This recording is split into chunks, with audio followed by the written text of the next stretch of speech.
Hi Leute, heute zeige ich euch den 20. Algorithmus von 21 und zwar den NB-Perm.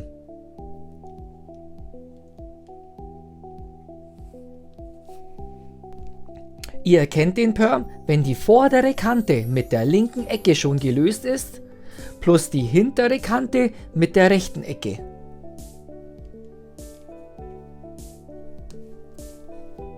Durch diesen Perm wird die hintere linke Ecke mit der vorderen rechten Ecke getauscht, sowie die linke Kante mit der rechten Kante getauscht wird. Mit viel Fantasie erkennt man beim Tauschen ein N.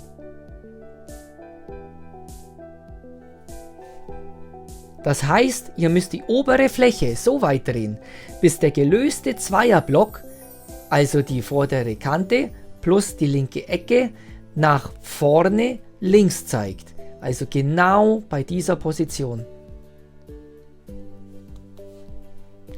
Wichtig zu wissen ist auch, dass es keine Rolle spielt, auf welcher Seite bzw. Farbe der Würfel steht.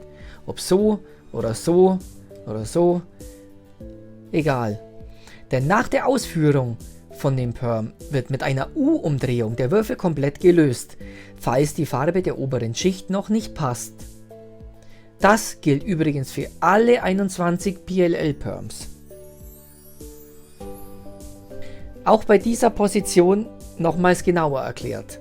Die hintere linke Ecke wandert nach vorne rechts, die rechte nach hinten links und die linke Kante wandert nach rechts und die rechte Kante nach links.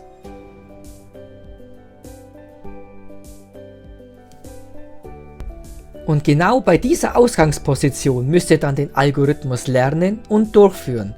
Und so geht's.